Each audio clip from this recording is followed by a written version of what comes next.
These two fit pretty easily, but I'm doing. Should do that.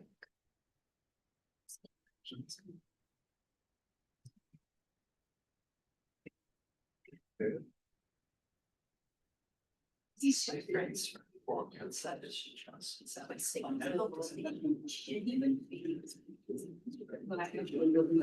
All right, let's get this party started, everybody. Hello, hello, hello. A little lighter crew today. I know there's a few who are finishing up worship and will be joining us, but we can go ahead and get started to honor our time with our guests and to unpack some of what we've got to get going today, doing today. Excuse me. I want to make sure I have my right file. Mhm.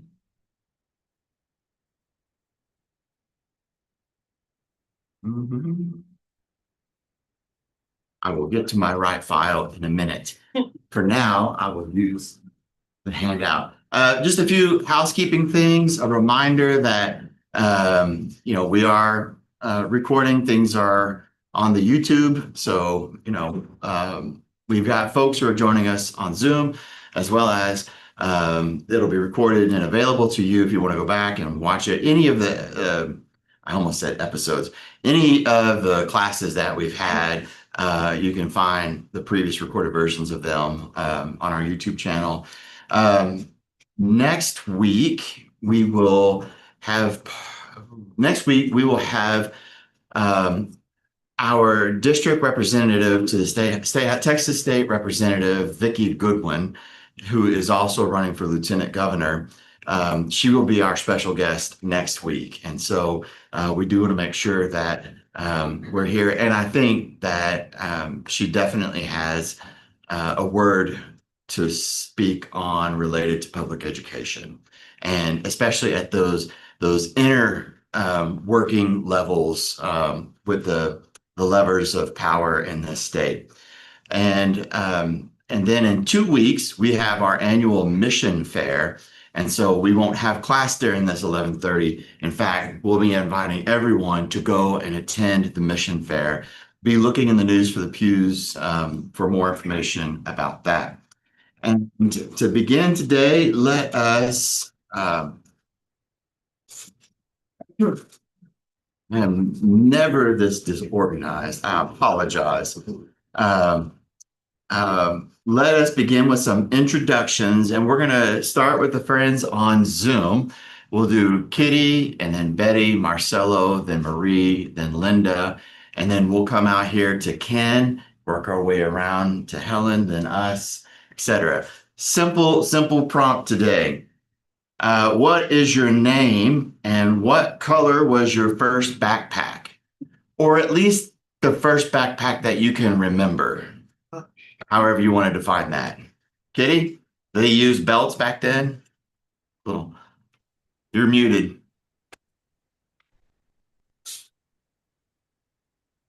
No, we did not have backpacks when I was in school.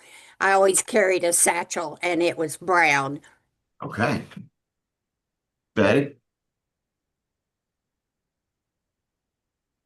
I'm Betty, and I too am old enough that we did not carry backpacks. But my first backpack was when I traveled abroad, and it was black. Yeah. I'm Marcelo, and my first backpack was just black. I'm Marie, and I didn't use mine for books in school, but I was a Girl Scout, and I had a green backpack that matched our green uniforms.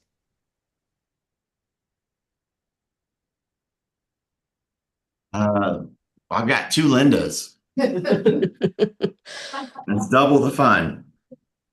Oh, this is Linda Whiteside. I've just figured out how to get my microphone working. And I didn't have a backpack until college, I guess. So I have no idea what color it was. Okay. All right. Let's come in here. My name is Ken. My first backpack was Boy Scout pack. It was green. All right. Green. Kind of like the special forest green, I imagine. canvas. Canvas green. Canvas, Oh yeah, I can feel it. I can touch it. Yeah. Almost like olive drab. Kind of Yeah. green or Yeah, dark. it is an olive. Yeah, absolutely. All right, Susan. I think I'm too old. I definitely don't remember a school backpack. My first computer backpack, laptop backpack was oil blue. Royal blue. I'm Joe, and my first backpack was also a Boy Scout backpack. Okay. You carried your books in my day. Okay. Exactly. I'm Carol, no backpack, but in kindergarten, I had a little drawstring bag that kept my glue and my pencils and all my equipment, and that it glue. Okay. No backpack, a book bag, which was handles that you carried and was red. Okay. I'm Joan, my first backpack was black. Guess the question is black backpack. I didn't have one in middle school or grammar school, but in college I had a homemade one that some girl made, and I don't remember who it was, but it was homemade canvas, lasted for 4 or 5 years. And Great. who are you? I am John. Thanks, John. Oh. Thank you. Follow the directions. I'm Natalie, and I did not picture what color my backpack was at any point. Right now I have a black one and a gray one. I'm Kathy. I didn't have any backpacks in school, but my first backpack was actually after I was grown. It was a green JanSport backpack for going camping. I'm Mercy. I don't remember having a backpack, but when I did, it was black. Okay. I'm Helen, and my most memorable backpack was like bright orange, so my dad could find me in a crowd. It was nice. Awesome. Bright orange is my son's favorite color, and that is predominantly what he wears almost every day. We got him shoes last week, and they're all black. And if they could have been neon orange, he would have preferred that. Places. If he knew how to tie a shoe, it would be a great idea. Shelves. Sure, I'm Levi and probably blue, but I don't remember. I'm Shan. I distinctly remember because my aunt loves to paint, and so I actually don't remember the color, but she painted Winnie the Pooh on it. Oh. And so real cute. So I was a little cute little kindergartner. And Josh, and the first one that comes to my mind was a royal blue one. Is what I can remember. I do remember a morning in third grade, how frantic I was when my mom needed to take me to school, and I could not find my backpack anywhere. And I mean, sweat, like nothing worries a youngster more than, losing the backpack and mom being mad at you. And it was like, I've looked everywhere. And mom said, go back in the house one more time. And I went in, I came back, and I said, I can't find it. She said, think for a minute. Do you feel anything on your back, over your shoulders? So that is the backpack story that I remember. Let's pray. God of wisdom, open our minds to learn and our hearts to listen. Help us see clearly the work you call us to do. Guide our conversation and bless our time together. Amen. Reminder there in the handout is a 7-point covenant for us and how we engage with each other, how we set a culture of curious listening and wonder and truly honoring the sacred in each other. Over the last few weeks, we have been training our eyes to hone in on public education in Texas. We began by asking why this course matters, why now. We then moved on to naming the pressures that face public education and why Christian discipleship calls for more than charity alone. We then stepped back and we took a look at the historical movement of of public education, noticing to today's point, all the way through to current times, which debates there are that get that are hot topics, and begin to realize that none of these topics were things that just happened overnight, but that the course in which our public education in Texas has taken shape has been over a very long time, over struggles of power, struggles over identity and formation. Last week, we did a show and tell session where we practiced careful attention. And this was an opportunity for us to look at some of the Bluebonnet curriculum, for those of you who engaged with that, to discuss Senate Bill 10, which was the mandate to post the 10 Commandments in the classrooms. And we looked at some Christian nationalist advocacy groups and the ways in which they are engaging and positioning themselves, and the influence over power that they have in the various mechanisms here in the state. I do hope, I'm sure y'all will talk about some of the events from this week, especially the State Board of Election education on Friday, the books and all of that. So all of those things that we've done bring us to our guests together today. Today is about moving from those isolated examples and agencies to recognizing patterns as we engage them in news and various other sources of media. Power does not usually show up as chaos.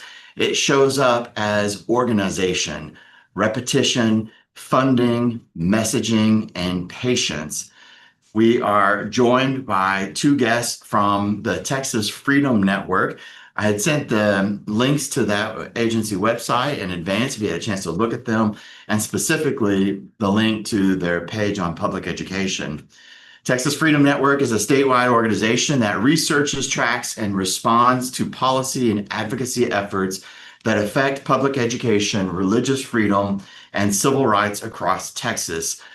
TFN pay attention to the connections that are often hard to see from the local level, where ideas originate, how they are funded, how they move from think tanks to legislation, and how they show up in our classrooms and our school board debates. Again, these are not spontaneous moments that we see erupting and flaring up in our society. These are carefully calculated points that is a reflection of a machine that has been operating in the background for a long time. TFN helps us to be able to see what and name and to know what some of those patterns are. A significant part of their work focuses on public education. This includes monitoring curriculum standards, legislation affecting classrooms, coordinated school board efforts, and the use of religious language in education policy. Their work is not about telling communities what to think. It is about making power visible so communities can respond with clarity rather than confusion. Today, we are grateful to be joined by Shan Schaefer, faith strategist, and Levi Fielder, political coordinator. They bring different points from different vantage points into the same system that we have been studying. And it will help us to see how policy, faith language, and organizing intersect across the state. They will go much deeper in a whole battery of public ed than I have already provided or I could provide. So I invite us to listen carefully and to ask good questions. And so as I turn it over to them, I want to remind us again of our covenant, and that this is a learning conversation, not a debate. We're here to understand how power works so that our responses as people of faith can be grounded, can be humble, and can be wise. And as I was sharing with someone today, so that we might also pursue that common good that we have talked about the last few weeks, which is for the advancement of our children, the care of our children, and our K through 12 public education system. So with that, before I turn over some questions, let you introduce yourselves and say whatever it is that you want to say. And I have my finger ready to advance slides. I'm going to share the screen so that ready to go. Yeah, so we'll do our intros with the slides. Okay. Yeah, we've got an intro slide. So hello. All right, you can go ahead and do the next one. I'm very proud of my graphic work there. So a quick summary of how we're planning to do this is we're going to start with who we are as individuals, who Texas Freedom Network is, which I think you gave the most beautiful description of our work I've ever heard. Thank you. As well as 2 of our key programs that we run. Then we're going to talk about what are the gears, which is the metaphor that I like to use for how like power transfers from individuals to electeds to systems. And Shannon's going to talk about how people can manipulate those gears with a lot of case studies focused on public education. And then we'll do Q&A where y'all can grill us for however long y'all want. So who we are? Go to the next slide. Yeah. My name is Levi. I use he or they pronouns. I'm our political coordinator. I am a lobbyist, which is a word I am reclaiming because I know a lot of people hear lobbyist and think that means that I lie to y'all and give money to politicians. I do neither such thing.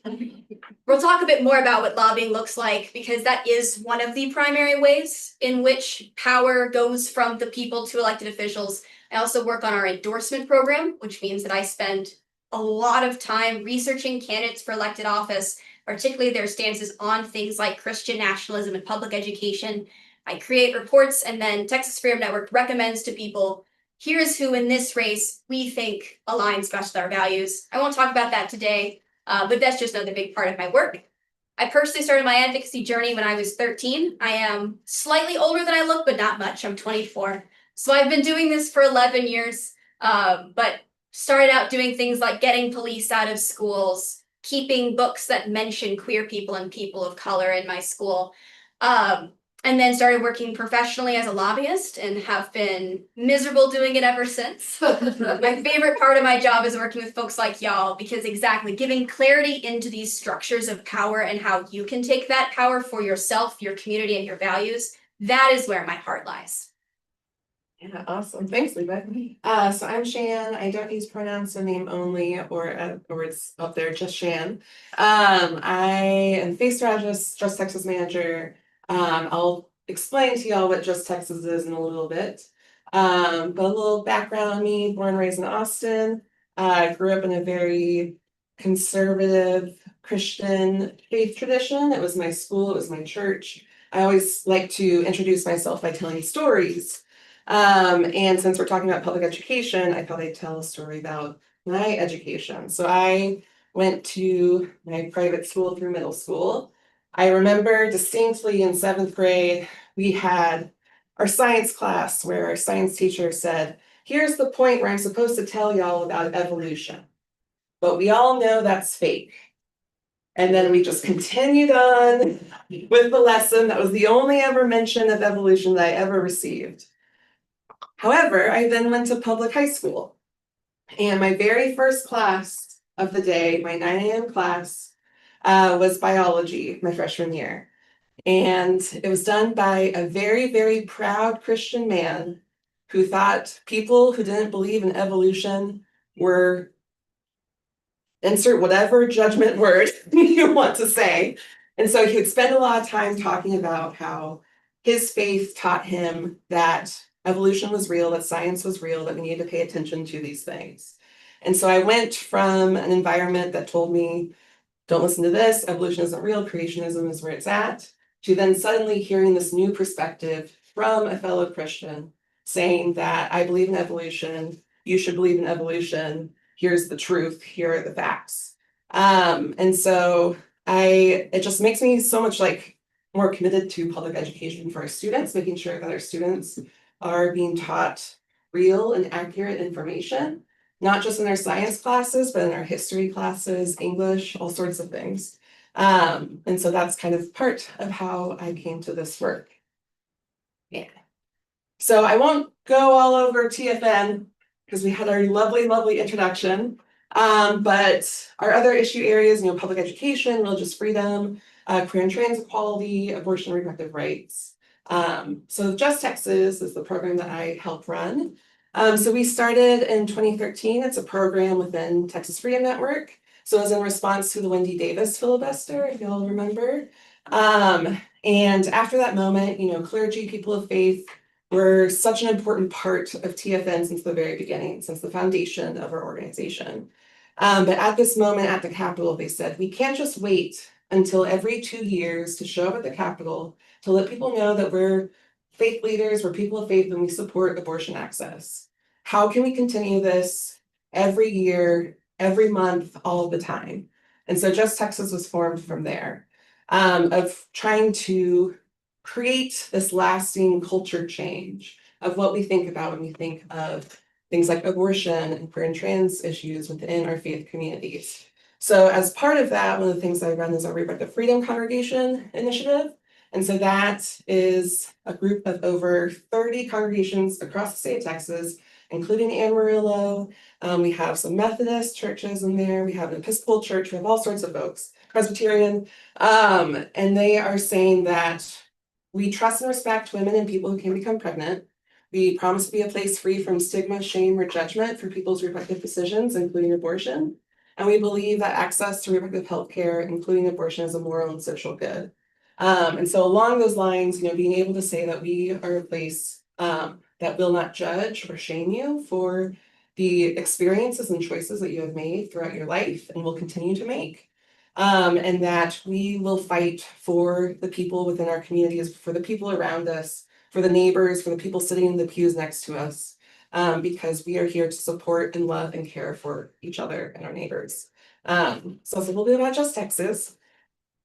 And then we also have Texas Rising, which is our youth-based program. So they have chapters at college campuses across the state. And they are working towards building civic engagement for our young people and making sure that they are informed of what are the issues that are impacting them and making sure that they have the tools to speak with their elected officials, speak at state council, make the change that they want to see. Yeah. All right, it's gear time. So something I will warn you is I love an overworked metaphor. If there comes a point where you're like, you're really losing me on the gears, Levi, you can raise your hand, you can make an expression of panic. And then I will try to ground myself in reality. This is a thing I know about myself and it's okay. I also know that I talk fast. So Please again, don't. yeah, I know. I'm sorry, but she talks so fast, I can strain. We'll slow down. We will slow down. If we are talking too fast for you, go like this. I will slow down. It is my fault, not yours. So, talking about the gears of power, there's which direction is which? You, right? And there's your elected officials.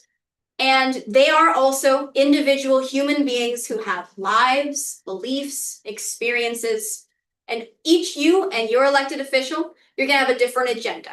You're going to have different hard lines. What is a definite moral right and a definite moral wrong? What compromises are you okay with them making versus what compromises are they okay making? You have different goals for your lives, for your next generation. And you also have different needs. So these are gears that are turning independently. You're living your life. You're having your career and your family. They're doing the same thing somewhere separate. If you're not connected to elected officials, you will not influence them. They can still influence you, right? Because they make the laws that control the lives of you, your family, and your community. So what we have to do in order to have the world we want is we have to connect ourselves to elected officials. What are some ways in which y'all can influence what your elected official does? No right or wrong answer. Call them up. Call them up. Right. Right. What else? Vote. Vote. Give me the next slide. Voting is the example I was fishing for, not because it's right, but just because it's an easy one.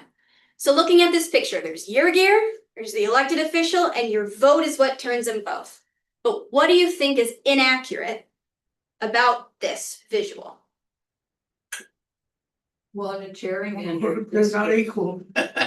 So I heard you say they're not equal, and what were you saying? In a gerrymandered district, sometimes your vote doesn't matter. Exactly. Well, not exactly. Your vote still matters. I'm never going to say your vote doesn't matter. But you both have the same point, which is that it's not 1-to-1, right? Your elected official doesn't need your vote. He needs y'all's vote. So next slide. It looks like this, which I apologize, didn't realize how small this screen would be. That little bitty one says you, the one next to it says your vote, and there's this giant elected official gear. We are familiar enough with the laws of physics that your one vote is probably not going to move that gear. So what do you need to do to get that gear to turn through voting? Grab lots of friends who vote the same way. Grab lots of friends. You guys are doing great. You need to talk to people. Talk to your friends, your neighbors, your fellow congregants, your coworkers, your family, because every election is won by a group of people who voted. Very few elections are swayed by one vote, but every election is swayed by tens or hundreds or thousands of votes. Next slide. So the other thing we can do besides more gears is getting a bigger gear, right? We're increasing our torque. Have I lost you on the metaphor yet, or are we good? Oh, I'm so proud of myself. So, when we think about voting, this is the most common way that people tell elected officials what they want them to do. More people vote than call. More people call or vote than write to their elected officials. So if 100 people vote for like school board or something, your vote holds 1% of the voting power. If you're thinking about something like a presidency, millions of people vote, you hold 1/1,000,000th of the power. So fewer people doing an action means that each individual person who does it is louder. If 10 people speak at a school board meeting, your voice holds 10% of the power of speaking. And then some actions inherently have more power. So that 10%, if it's 10% of 10 units of power, which I'm making up on the spot, that's 1, right? But 10% of 100 is 10. So to ground that, voting has a lot of power, because if they lose the votes, they lose all their power that night. So voting is powerful, but because so many people do it, an individual vote doesn't do much. But when you think about something like a lobbyist, there's a lot fewer lobbyists than there are voters. So I, as a lobbyist, I have more power just because there's less of me. Does that make sense? Any questions so far? This is going well. Digging it. Next slide. So what gears are bigger? Especially what gears do people who are not professionals have access to? That depends. Just like basically everything else in politics.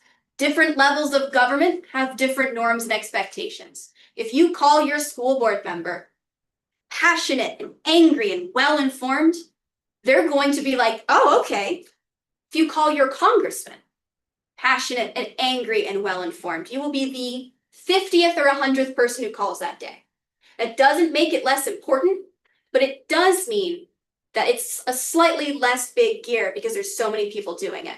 And again, I am not discouraging it because we need all those people to do it. Remember, we need a lot of gears. Just talking about which inherently have more power here. Does that make sense?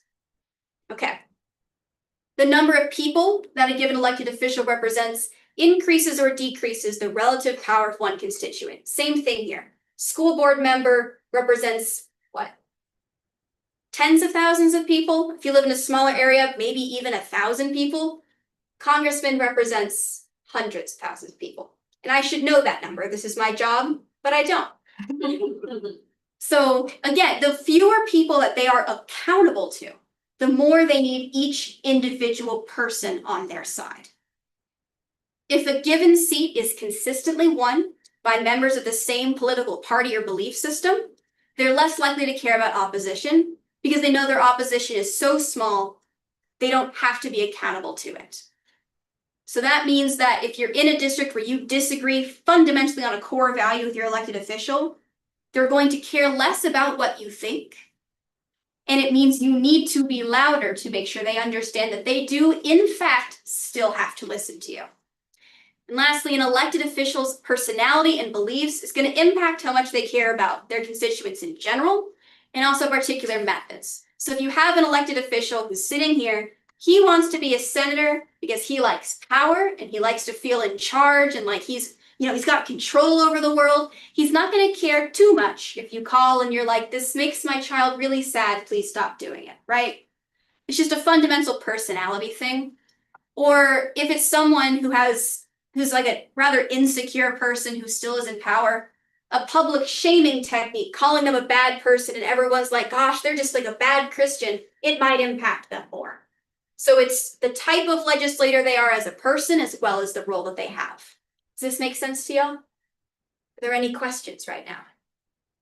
So how do you get through to someone like Ted Cruz? Well, I'm not allowed to name names today. She is. You are. We have two senators that I've written on a regular Mhm. basis, and the rhetoric that I get back hasn't really answered questions that I've posed. And so how can I be, you said I need to be louder. So how can I be louder? I'm going to talk about that on my next 10 slides. So thank you for making that transition easy. And only because our guests can't say it, I can. One of the bills that Senator Cruz has been very loudly advocating is that public schools administrators and teachers are mandated to use only the name that was on the birth certificate of students. And because Senator Cruz is such a proud and forceful vocal voice of that, I would encourage you that if you're referring to Senator Cruz, to use Rafael Cruz, not Ted. Ted is his preferred name, and he has asked us to not use preferred names, to use birth names. So Rafael.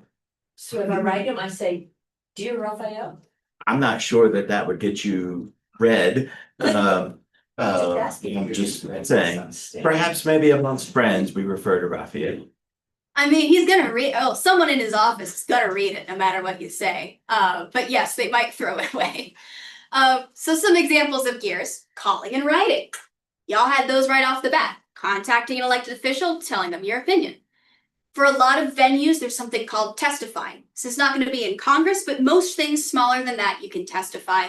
So when our state legislature or a school board is considering a new policy, those groups are obligated by law to have public testimony available, which typically looks like you go up in front of all your legislators and you sit down and you're like, hi, my name is Levi, and I don't want you to do this, and here's why.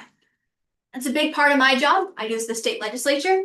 I highly, highly encourage you to pay attention to your school board and testify when you dislike or really like something they're going to do, in part because they are required by law to sit and listen to your voice. Some of them might get up and walk out, but if the majority of them leave, the whole meeting stops. They have to listen to you.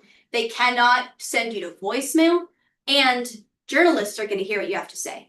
The kids in your community are going to hear whether you support them or not. And providing that support to the people around you is going to help give visibility to the issue and help people understand they are not alone. You can donate money either to campaigns or to organizations that you like the work of, want to support the work of. You can speak in person to a lot of elected officials. Someone like school board might be a little harder to track down. They might not have their phone number available. They probably have a full-time job. But when you get to something like a state legislator, district attorney, these are people who have staff that you can have a meeting in person, talk to their staff, get them to know you as a person with a story, with a community, and with beliefs. It's a big thing that I do as a lobbyist. You can protest. Everyone knows what protesting is, at least in theory. You're joining a group of people in public saying visibly and loudly, this is what I believe is right or wrong. And then you can make a public statement in whatever venue works for you in your life. You can share your opinion by calling into the news, writing an op-ed, a letter to the editor. You can post on social media so everyone in your life knows what you believe and might be influenced by that. You can speak on the pulpit about how you feel January went. You can call others to join you. And again, get those more and more gears, because Ted Cruz a senator can ignore one letter. It is harder to ignore 50 letters, and his office will be full of letters if 1,000 people write. Any question about these gears? This is not limited, but yes. I guess I would emphasize one thing that you said is being informed. My son-in-law happens to be the legislative aide for the Texas House Education Committee. And you may know, he said, so he's the one that's feeling almost all of the letters that come in and all the people that come into the office. And he says he has to ignore, or does, people that are coming in and screaming and yelling and not informed about the issue. But if they come in and they've obviously got either people behind them and they're educated about it, they'll listen and they say, oh, maybe a good idea. So I think that is a critical thing, is that if you just go in and scream and yell and I want this and I want that without having something behind it, I think is critically important. Yeah, absolutely. Something that I like to say as someone who often trains up people like y'all to go into offices is that if you say something factually incorrect, they might write you off as someone who just saw an Instagram post and got mad, which is wrong. They shouldn't do that to you. But even if you are not an expert on the law, on the issues, on the statistics, that's not your problem. My problem is being an expert on the law. You are the expert on your experience, your life, your beliefs, and the people in your community. So that's the expertise that y'all can bring that I can't, and you can let me handle the statistics and the numbers and all that such. Did I see a question over here as well? Let's just say something very quickly. My father had a strategy he called the sandwich technique. When he had to give somebody a criticism, he put criticism in between two compliments in order to sort of soften up the resistance. You know, there are not very many things my dad said that I thought were truly wise, but I thought that was one. It's always a good approach to lead with kindness and love, especially if you are asking them to lead with kindness and love. It's good to model that for sure. Thank you. So what are some ways TFN does this? And not just TFN, but nonprofits, which are when people say think tanks, a lot of those are nonprofits. Advocacy groups, a lot of those are nonprofits. When y'all talked about Christian nationalist groups, what were some of the examples y'all talked about? The lobbyist group, the advocacy groups. Yes. Church Ambassador Network was the one that I honed in on more last week. Okay. Anybody else remember any of the others? Pop quiz. Well, there's Moms for Liberty. Moms for Moms for Liberty, for sure. Well done. It's all right. I work with these people on a daily basis. There's groups like Texas Values here in Texas. I think they see us as their alter ego, and sometimes we see them as that as well. But there's a lot of these groups. So what we're going to describe is how a lot of think tanks and advocacy groups and nonprofits and lobbying groups work. We're using ourselves as an example because that's what we know. So thinking of, TFN's gear and elected officials, what are some of those gears between? Next slide. So lobbying, this is what I do. I research policies and their impacts. So a lot of laws, pretty long. They can be 50 pages. Sometimes I get some that are 100 pages. In our legislative session here in Texas, because I should clarify, I do not do congressional work. I just do state level lobbying. You have about a month between when they put out the law and or the bill, which is a proposed law, versus when they start debating it. And I need to understand what this law is going to do. And also I need to understand what 100 other bills are going to do. And I need to know this off the top of my head. And I need to have this printed out in a little handout I can give a legislator when they ask for it. So a lot of my job is researching policies, how they will impact people. Has this happened in other states? I share this with elected officials. I share this with organizers like my dear friend Shan. And I share it with the broader public with the goal of getting y'all educated, so that you could have an informed opinion on a bill. I never want you to see a post by the Texas Freedom Network saying that a bill is bad for you to go, oh, TFN says it. I want you to only do that if you trust me that I am researching in alignment with your values and that you can trust what we say. Or that you can read my research and go, okay, I'm on board, or gonna have to break with TFN on that. I earn the trust of elected officials and their staff. So I spend a lot of time, they've all got couches in their office. I walk in, I sit on their couch and ask about their day. And we might talk for a week every day, making small talk before I go, okay, we need to talk about pronouns in school. We need to talk about 10 commandments in class. I build long-term, genuine relationships with these people so that they understand when I come to them saying, I believe this is wrong, they know what it means for Levi to believe something. For Levi to be able to stick up for something. And I also become an honest and reliable source of information and input. I love the reputation lobbyists have as liars. It's actually illegal for me to lie to them. I am considered under oath for perjury at all times. I'm on a trivia team with someone who works for a legislator, and if I lie to him about my dating life, I could technically go to prison for that. So they have to be able to trust me, that I believe what I say, that I mean what I say. When I say the church I just talked with believes this, they need to be able to trust me, right? And then I serve as a liaison between the supporters of TFN, whether that's people who donate money to us, people who come to our protests, people who talk to me after I give a workshop at the, I'm talking too fast. People who talk to me after I give a workshop and tell me their beliefs. When I speak with an elected official, they're expecting me not to share my personal opinion, but the personal opinion of everyone I represent. And I take that very seriously. I testify on behalf of our supporters a lot. I bring folks with me into offices and I introduce them. That way legislators can hear from everyday people. And then I often tell people's stories on their behalf, either anonymously or if they've given me permission to use their name. I say, I know a woman whose kid is in school right now and that kid is struggling because of bills like this. You're good. Are there any questions about what lobbying is and what lobbyists do? All righty. Shan, do you want to do the organizing slide? Yes, of course. All right. And I'll get into some more explanation of these items in my portion later. But thinking about how organizing this wall is involved in this. Sorry, the copy sometimes takes over and I speak very fast, so I'm going to intentionally not do that. So we help teach community about policies and how to engage. We regularly have workshops or trainings. We have our public education leadership series going on right now. So we have moments where we are reaching out to communities to let them know about what is going on and how they can be involved.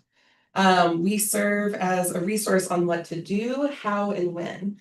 So we keep track of, we help with TFN as a whole, keep track as to what is going on at the State Board of Education so that we can tell you when you should be there in person, when you should be sending emails, talking to your state board member. We provide day of support so that if you are coming to testify in person, you are not alone figuring out what to do on your own. If you've ever wanted to have pizza and tacos in the Capitol, we are there. We will buy you pizza and tacos. Typically always pizza or tacos.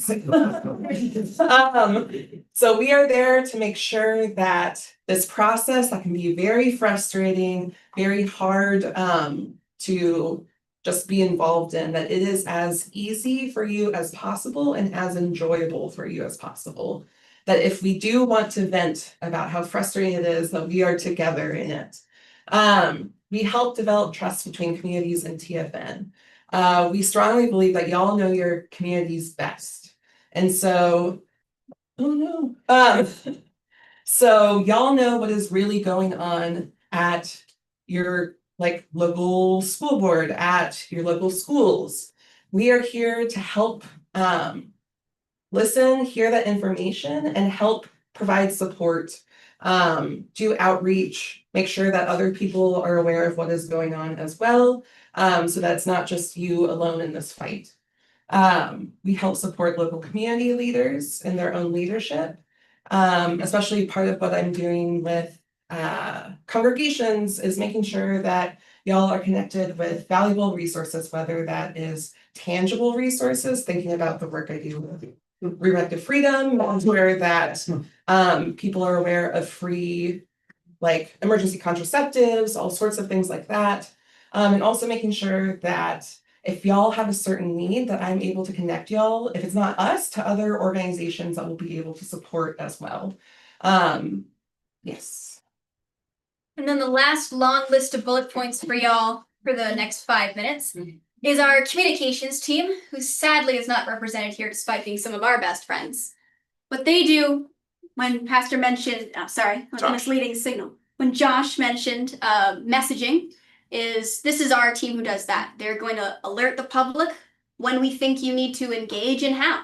They're going to send emails out to people who sign up for our emails. They're going to make social media posts saying, this day, this time, this email address or this room in the Capitol, that's where you'll find Shannon Levi. They also raise awareness generally of policies, issues, and way to be involved to make sure people know what policies are being debated and how those policies can impact you, as well as exposing those movements of gears that are typically behind closed doors. So that y'all know what's happening, even if maybe power itself doesn't want you to know that. And then lastly, we teach strangers about the issues facing you in your lives. We go on TV, we write into newspapers, we post on social media. Just yesterday, I spent an hour on the line with the radio station explaining what happened with the State Board of Education to connect new people, not only with us at TFN, not only with just an understanding of power, but with other resources that can help y'all push back or encourage policies in your community that matter to you. So, probably too small for y'all to read, I apologize. This is a little example of some of the gears that Shan and I turn. So I'm here, Shan is here. Says up the top on my side, testify, then research and befriend staff, and Shan say, train churches, support leaders, and bring people in. So these are just some examples of how we apply our power to elected officials. See that because we each have a bunch of gears, we have the ability to, as individuals, influence elected officials. There's also a Christian nationalist counterpart for each of us, probably a dozen of them. There's a bunch of Levi's I don't agree with out there. There's a bunch of Shans out there that we don't agree with. But this is how these organizations, how we apply power, especially in ways that non-professionals can't. Do y'all have questions about that? Which is a very broad thing to ask you questions about. And you can also ask questions at the end. This is a little odd, I guess, but two prongs. One is how do you triage what you're going to pay attention to? How's that function? Because that's difficult. Yes. The other is nodal points in communication. There are times where, okay, there's a deadline. If you want to address something, you need to be Johnny on the spot days or weeks before that happened. And how do you communicate those kinds of things to interested parties? Those are excellent questions. That is, in terms of triaging. So the question for those of you who couldn't hear, one, how do we triage? How do we gauge the severity of where we act first or at all? And second, the way that the government moves to the public, it looks like, oh yeah, in 2 days we're going to be debating this bill. Hope you have tomorrow off for some reason. And yet we are still sitting here like, oh yeah, we're going to have 100 people there. How do we do that? Did I summarize your question correctly? I think so. Okay. In terms of triaging, that is the worst part of my job. So this past legislative session, it's 4 months, and I ended up flagging for TFN 100, actually 99, which annoys me. I would have done one more. 99 bills.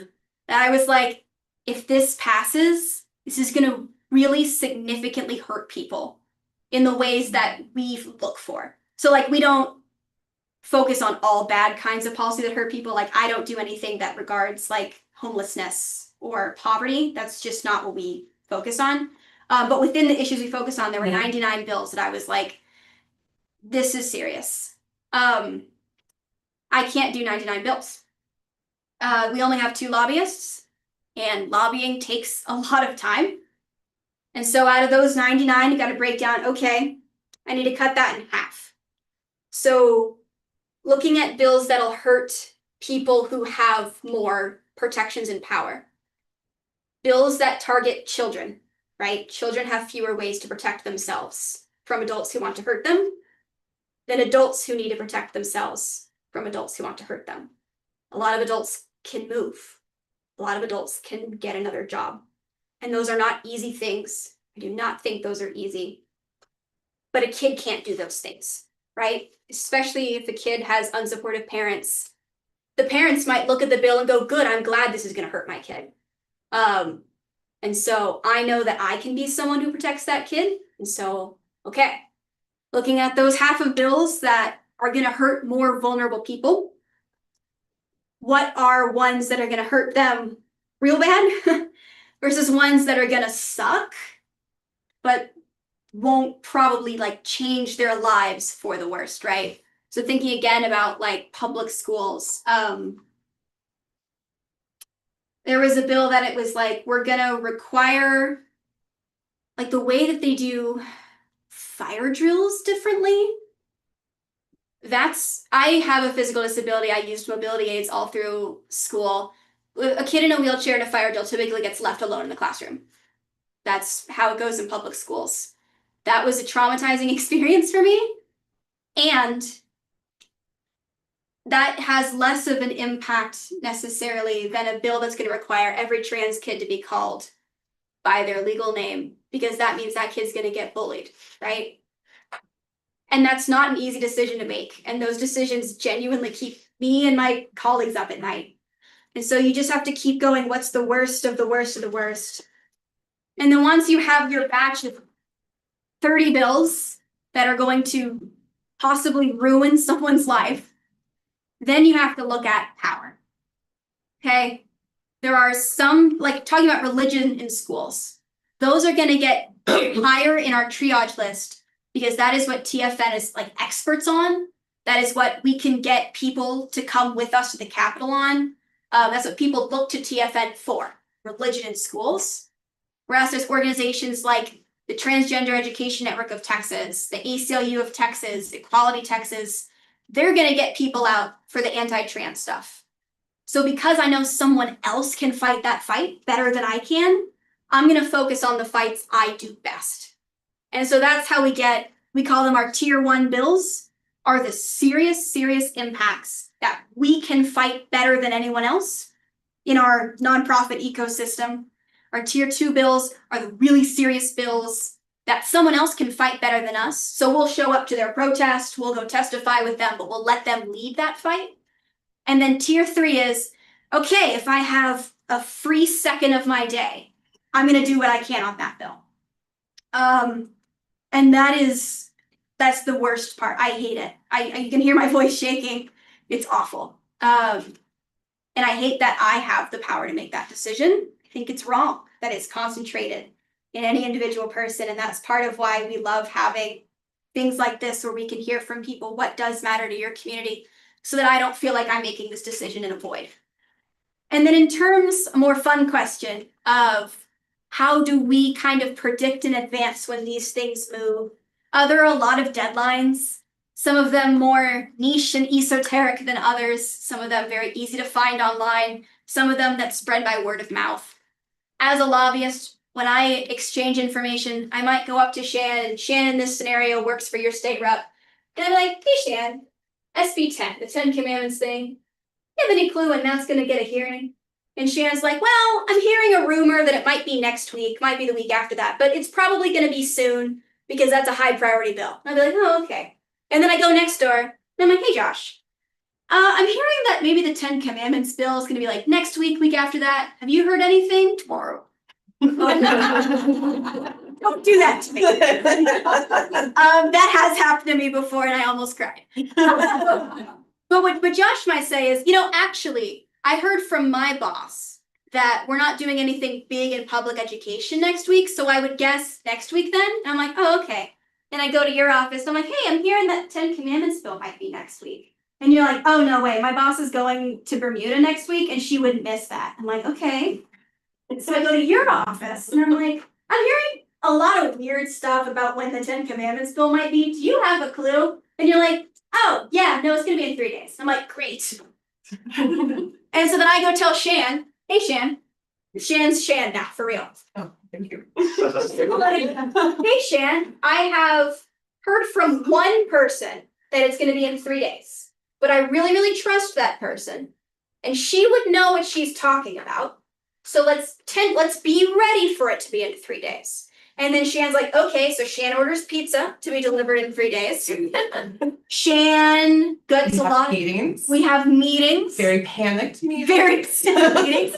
I go to our communications people and I'm like, look, we need to get a social media post ready saying in 3 days. And the second I hear confirmation from someone, we post it. And so I then spend my whole evening. either wander around the Capitol going door to door, waiting for someone to show me a piece of paper officially confirming it's in 3 days, or I'm at home just texting. I'm like, hey, Representative Aaron Zwiener, have you heard anything? So it's genuinely just a lot of hearing rumors, cross-referencing those rumors, comparing, okay, Josh said it'll probably be next week, but his boss isn't on the public education committee, so he's actually probably telling me a rumor of a rumor, but your boss is on the committee. And actually your boss does take vacation sometimes. So like just a lot of what I have to keep in my brain is how reliable each source is going to be on different kinds of things, comparing those sources against each other when I hear conflicting things, and then going to my coworkers and being like, I can give you 80% chance, or I can give you a 20% chance, but it's such a big deal, we can't miss it, we gotta be ready anyways. That is something that organized power in terms of nonprofits have a huge advantage of, because even if y'all know your state legislator really well, one, any individual state rep probably won't know for sure, and they're kind of not supposed to tell you until it's publicly posted. So I need those people to trust me that I will tell only the right people that, and that I won't tell people where it came from. I'm not telling anyone, you were the one who told me. I'm just telling people I have a good source, or I have a source I don't really trust, but it's important. That's an actually fun part of my job. So thank you for giving me a question about both. Do those answers make sense to y'all? All right. I know we still have a torrent of information to go, but I was We're mindful of sometime? time. All right. Another 5 minutes or so. Oh gosh. Okay, we're gonna just skip to Shannon. You can keep going. We keep going. Sorry. Okay. How do we turn them? So, thinking about how you build power, how we build power together, I kind of separate it into these 3 different categories of like things that you want to do along the way. So education, becoming familiar with the issue, with the policy, curriculum, whatever it is. Talking to others about it, what you've learned, thinking about what your story is connected to this policy that makes you not like it. Thinking about relationships. Who do you know? Who do you know that's impacted by this? Who do you know that might have power involved in this? What are they saying? This is the situation where rumors and gossip can be powerful. They are important tools. And that you aren't alone in this, that when you hear things, you can come to organizations like us, and we can help both prepare y'all for what is coming and also do more outreach. So it's not just only the people that you know, but also the people that are connected to us. Thinking about the arena, there are all these different stages where your advocacy is important. You don't have to take part in every single one of them. That is a time where you can decide what is the most valuable to you, what do you have the most capacity for, the time for.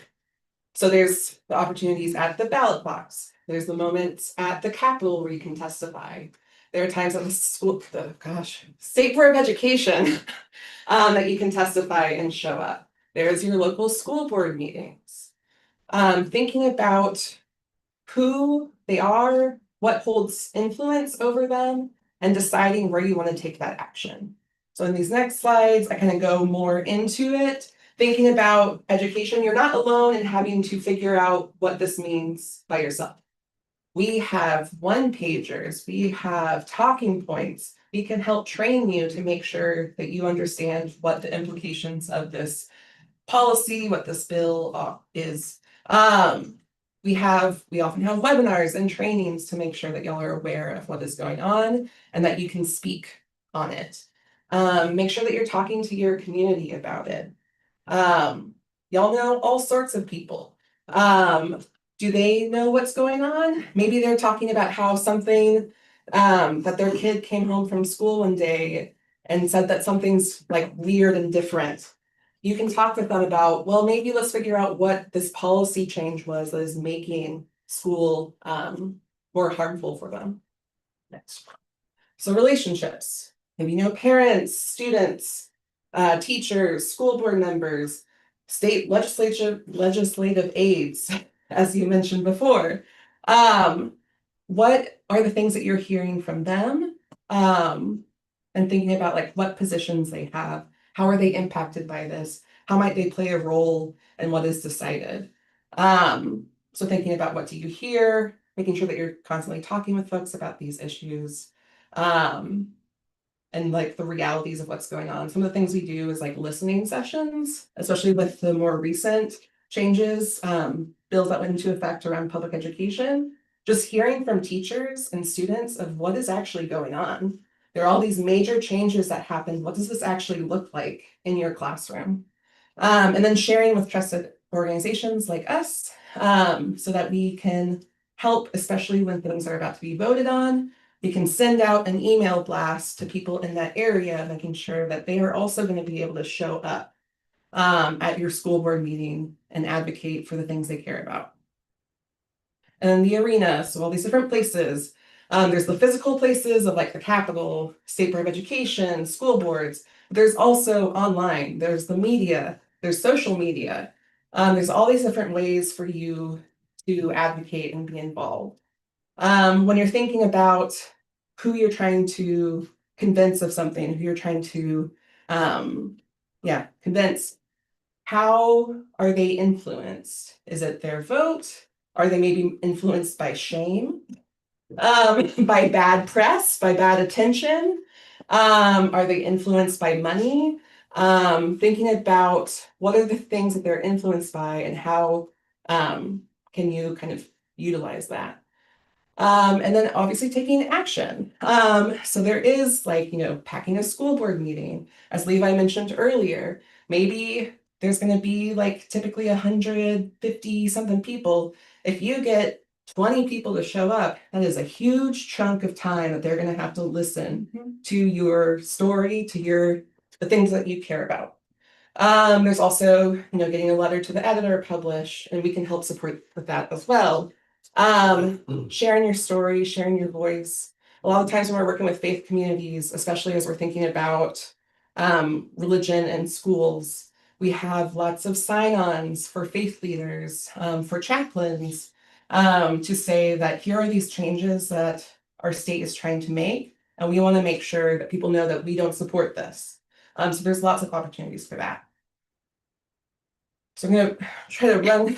Let's pass on this one. Okay. We can come back to it and that one and Okay. that one. Okay. Let's go on to this one. Then, okay. Or not. Yeah, maybe just one of the. Let's do that I one. like the chaplain one. We haven't covered it. That's one of my favorite, not favorite bills. I don't like that bill, but it's one of my favorite stories to share. So in 2023, the Texas legislature passed a bill that required school districts to vote on allowing unqualified chaplains to be employed as school counselors. So thinking about our schools are underfunded, they often don't have counselors or are limited to one. And so they said we will replace them with chaplains that don't have to actually have the qualifications to serve as school counselors. So thinking of the different stages involved here. When it was decided on at the legislature, we had people testify against it. We had our lobbyists talking. There are all these different stages there. So the bill passed. Along this time, we're also providing education. We have press releases, we have op-eds, especially from chaplains, saying that we don't support this. We had trainings, especially as they were moving to the next stage of school districts having to vote either for or against it, if they were going to adopt this policy. So we had, this picture is actually from, I think it might be KDISD, if I could see the... It's somewhere Houston-ish, where my coworker Viv, who's on the organizing team, she's incredible and makes sure that if there is something going on, that she's going to help train you and help provide support when things are going to a school district vote. And so what was so interesting and fun about watching these meetings, because they're also available online, was especially thinking about the influence of Christian nationalism in our schools, is it's actually not so simple. That there were people who were coming to testify to say, yes, this is good. We need more chaplains. We need more God in our school. But when you get down into like the nitty gritty of everything, there were so many conversations by school board members saying, well, my kid's a Baptist. I don't know how I feel about a United Methodist chaplain being the one counseling my kid. I don't know about that. And so there are all of these things where it's actually not so cut and dry. It's not so simple. That people recognize that religious education, you know, being able to that is something for the home and for your like religious home. That this is not something for school. It's not so simple. And so it's really, really fun for me to watch all of these meetings where just time after time, I always use the Baptist one because it was always someone saying, well, if you're Baptist, what about Presbyterian? It's so complicated. And so when you're going to these school board meetings, where the school board members are the ones that are recognizing how this is actually going to impact our school, how this is actually going to impact our kids and the families of those kids. When you talk about these things from a faith voice, it is so important. Another thing that I want to mention that's on a different case study, the Ten Commandments one. So that's going to the courts now. That's another avenue where these things are fought. And there was a recent en banc hearing at the Fifth Circuit about a case to try to stop the Ten Commandments bill from being in effect. As this was being discussed, there are all these amicus briefs coming from faith perspectives saying why this is not something that we support. They were constantly citing these amicus briefs. They being the judges. Yes, the judges, sorry. They were constantly citing that this isn't something that all people of faith actually are supporting. Even the Christians aren't supporting this. That there are these other like places where it's so important to have your voice heard in this as well. Okay. I know y'all have a gajillion more slides. Oh, Well, we good. don't. No, yeah. Thank you all for the presentation. I think that was remarkable, super insightful for us. I want to follow up with just a couple of questions from some of what you have shared, and then I do want to make sure that we have time. We've got about 10 minutes before we need to close. And the question that I wanted to follow up immediately was, you were talking about, and I love the idea, the challenge of triaging. These are the things I can do well, but also know that Tent can do that really well. And how do y'all, or do you collaborate with other lobbyists on giving attention? You have like a come to Jesus, and maybe not a come to Jesus, but a gathering of the minds saying, hey, let's divide and conquer. Y'all. Great question. I'm glad you asked it. Yes, absolutely yes. Not only as lobbyists, but our organizing teams do it, our comms teams do it. We have what we call coalitions, which is we gather together around an issue. So we have a LGBTQ plus rights coalition where every Monday morning at 8 a.m., all of the lobbyists who work on gay or trans rights, we would pile in a room together and we go, okay, we're doing this, and this today. Who can do that? Okay, you do that. Levi, you're busy with 10 Commandments. Cool. This week, you don't need to do anything gay. And like, or like I'm sitting and they're like, but Levi, you know this legislator way better than we do. So can you do this? And then we'll talk to this person. I know better about the 10 Commandments. So yes, we absolutely collaborate together. Every group of lobbyists does it. Sometimes there's even some like big corporations who will help us out on the down low on some different issues. But yeah, every group, every like issue that you think of on both sides of it, all of those nonprofits are working together. We're sharing resources, we're sharing time, we're doing things for each other. When I say ecosystem, we are very much an entangled web of organizations. One other question is the challenge, especially during a legislative session, which you are already talking about, like, when are we going to have a hearing on this, that, and the other, is both when to actually engage, when's the on-ramp, and how do you find out, and not so much the mechanics of how do you sign up to give a public, but it's a matter of like, oh, I need to know what day it's on. Can I get off work? Can I get downtown? If I don't, what does another alternative means?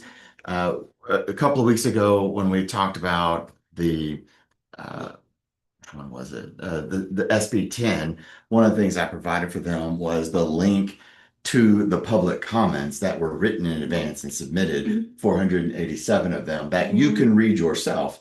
And that was an aha moment for me in my research and learning. It's like, oh, these are recorded, they're documented, the historical documents now, and also you were entered into the record. And so during those legislative movements and sessions, how can we stay connected if it's a moving, it feels like a moving target with regard to whether to be in person, when to write, how to write, all that stuff. What would be your advice? It's an organizing. Yeah, one of the easiest ways and one of the easiest answers for me to share, sign up for our emails. If you care about the issues that we focus on, sign up for TFN emails. We will let you know when a certain bill is going to be heard in committee.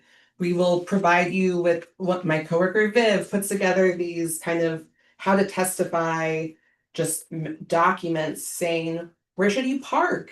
Like, where will we be meeting? What are some talking points? And so also with like our other coalition partners as well, maybe you also really care about, you want to sign up for like the Equality Texas emails as well, because they'll send you even more alerts, especially around like queer and trans equality.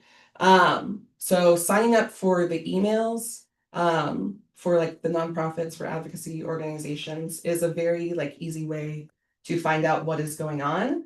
Especially as things are being heard more locally, like for us with like the school district, as things go to like the school district fights, we will send, you know, very specific to your location emails saying that this thing is happening at your school board meeting, or what is going on with the State Board of Education. So that is one simple way. And our emails will say, if you can't make it in person, here's the link for public comment, Yes. that sort of thing. And we won't encourage you to come in person unless we think it matters, because we Yes. know that's hard.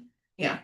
I forwarded y'all one of the weekly emails that I get from TFN the other day. And I have signed up for all of the newsletters for all the advocacy lobbyist groups, those that I'm more aligned with, as well as those that I'm not. And because it's insightful for me. Of all the newsletters, what I value the highest about TFN is they're sharing their concern specifically linked to read this news article, which you saw the other day. That is helpful for me, that I can trust them and then I can go off and verify and research on my own. So what questions do y'all have? John? So the legislative process is fairly organized, whether it's fair or not, but you know, like Josh was just saying, there's a committee meeting, here's the timing. But how do you deal with something that's outside of that? And I'll just call it an intimidating government that comes out and says, well, every school needs to have a turning point club. But by the way, there's a rule that says you can't have an LGBTQ plus club. So something that's outside of it, how do you deal with that kind of, intimidation? They're intimidating teachers, and now the big word is investigate. We're going to investigate everybody about everything that they don't like what you're doing. How do you kind of deal with that kind of stuff? Do you have a good answer? Or do you want to hear my decent answer? I want to hear what your decent answer is, and I'll see if I come up with a good answer. My decent answer. So things like using the example because you said it of the Turning Point USA clubs. That comes from, that was the governor or Ken Paxton, I don't remember who. Governor. Both of them, I think. Sweet. Not binding by law. It is a form of intimidation, you are correct. It's not, I don't want to say a threat, but it's definitely a, hey, do this, and the whole government is watching you specifically to see if you do it. And we'll know if you don't, maybe you'll get fired and lose everything, So what we would do in that suggestion is we would say, hey, I think we sent out an email being like, hey, we see that this is happening. This is not a law. Here's the teachers union, right? Here are the lawyers that we're working with that are doing that. So we don't necessarily directly engage with that, at least as a lobbyist I don't, organizing might, but we recognize when it is not a good fight for us to fight in because we don't have that power, and we try to connect people to where that power lies. And with something like threatening teachers, almost always going to be a union, which teachers unions are kind of a weird situation in Texas, but there's something close to a teachers union. And then saying things like, hey, you know, I don't think the ACLU is suing on this, but if they were, being like, here's where you can get updates on that lawsuit. Here's, if you are an impacted person, here is their sign up to get in touch with an attorney. Yeah, I'll also add to that, especially because so much of the work I do is specifically around reproductive freedom and reproductive rights. The bills that are passed, the entire legislative process, all these things thrive in making things chaotic. They thrive in making things confusing, so you don't know what is actually going on. And so you're being more informed by fear than what is actually, what this bill or what this thing is actually saying. And so much of the work that I do around that, but also through just everything, is making sure people are aware of what these bills, what these policies are actually saying, so that you know how it's actually impacting you and what you can and cannot do. So a lot of the times it's also thinking about that education piece of being informed that we will help provide that information for you. And if there are other organizations, like if you're thinking Know Your Rights, maybe ACLU of Texas provides a lot of Know Your Rights trainings and webinars, so that you know what's going on and that you can tell others about it. It is so important that because everyone's kind of panicked about all this stuff, that you are making sure that once you know what the reality is, that you are sharing that with others so that other people also know what is actually going on. Yeah. Cool. Thank you. How about one more question? It's okay if not. Yes. If no one else, what happened at SBOE last week? How'd that turn out? Oh, The run up, if you don't, I think I sent y'all a link to what was to take place. Yeah. I also sent them a reel from Instagram that was someone who unpacked, like, here is what is at stake with all of the books, the authors, the curriculum, etc. So they had the reel, they had the briefing that. All right, so something. super quick summary of what it is and then what happened. What it is, legislature told the SBOE that you have to come up with a list of a required reading for all public school students. The bill required at least 1 book per grade level. The SBOE was like, what about like 30 books per grade level? Surely this can be taught to kindergartners. And a lot of those readings were from the Bible, requiring the Bible to be taught in public schools. And almost none of them were written by women. Almost none of them were written by Black people. Almost none of them were written by Latinos. I don't think there was a single one by like a Latino woman, for example. So a very white, very Christian, mandatory reading list that is so long there's no room to teach anything else. The way the SBOE works is that they have to approve everything twice, which is similar to legislature, right? But they have to do it in 2 separate meetings, a January meeting and an April meeting, for example. And they were going to give it that first approval on Wednesday. But TFN, working with some of our partners, brought out a lot of angry people across the entire political spectrum. There were people mad that the readings weren't racist enough. There were people mad that there was something that wasn't the Bible in there. There were people mad that this is too many, it's going to be hard for our English teachers. There were people mad that our teachers should get to pick them. There are people mad that there shouldn't be the Bible in there. There are people mad that where's the Quran? So the State Board of Education members are sitting here going, nobody likes it? Because they're used to TFN not liking something, but nobody liking it is new for them. And so because we were able to get people from all walks of life, all beliefs, all positions to speak out, the SBOE tried a little bit. They're like, well, if we change this, and like the crowd hisses. And so they ended up deciding, you know what? what if we just didn't do this today? What if we just come back in April with a different list and we'll just do it in April, okay? That's what happened. We consider this a win, right? Because this gives us 3 more months to talk to churches and talk to teachers and explain this is what's at stake. Here's what they tried to do in January. We're gonna need your help and your voices so they can't do this for real in April. 10 out of 10. Well done. I heard this on the radio yesterday on Friends. Oh, wow, I'd like to hear that. Question on just that one. Was there ever a chance for public input into what books should be considered? They claim there was. Not that you heard about, okay. They do this thing where the SBUE has an email list, but very few people are on this email list because most people don't even know the State Board of Education exists. And they definitely don't know that one of the million, billion, trillion things they're doing right now is making this reading list. So I believe they sent an email out just to that small group of people with like a Google form being like, would you like to suggest a book? And then, I don't know, they put every book suggested on the list. So I don't really know what that process looked like. They technically had public input. I don't think it was a representative public. I don't think it was enough teachers. It definitely wasn't enough parents of children. So the SBUE is going to say, yes, we had public input. They didn't have good public input. That's why they have to do it in 2 separate meetings, is to hypothetically give time for us to bring a bunch of people to yell at them. Thank you. If you would, I would appreciate it if, one, is it okay if I share these slides to the class and to those who aren't here? 2, that State Board of Education email distribution list, if you have a link of where folks can sign up for that, if you could send that to me, I'll also make sure that we include that with our documents. Friends, as we close today, I want to name what today has given us. We're not leaving here with a checklist or a strategy of, marching orders.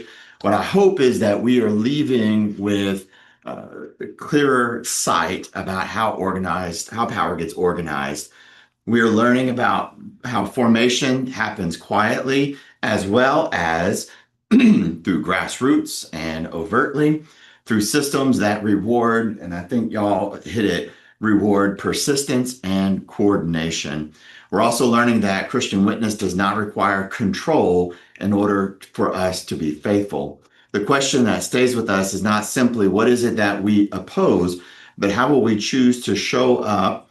How do we protect freedom of conscience? And how do we tell the truth without fear? And how do we engage public life without surrendering our souls or our values, or trampling upon the values of others? Next week, we're going to pivot and turn our attention to how these organized efforts place public education in the crosshairs itself and what it means for our students, our teachers, our families, and our own community, again, with Vicki Goodwin, as well as the impact on the state as a whole. The one thing that I want to add to y'all is thinking about, you're talking about these mechanisms of power, and geography, I think, is an important element in those gears, that the closer you are geographically to the seat of power, Austin, the more on-ramp accessibility, the ability of being able to be heard. But we as a Christian community must not forget those who are in Amarillo, Fort Davis, Texas, the ones who are so far geographically removed from the seat of power, and that the work that we do, that there is a certain kind of urgency and on behalf of others here that makes an impact in the lives of those students who are experiencing these issues, but in counties and in school districts and places so very far away and removed from here. I also can assure you that the other lobbyist groups who might not align, who very much don't align with TFN, and I showed y'all that last week, one of the ways that they organize power is they absolutely spend a lot of money busing people in for 2 to 3 days to go sit on couches in the congressional offices. So they understand and they demonstrate how to get that influence from those far-reaching corners of Texas to be proximated right here in the seat of power. So with that, we're going to come to a close.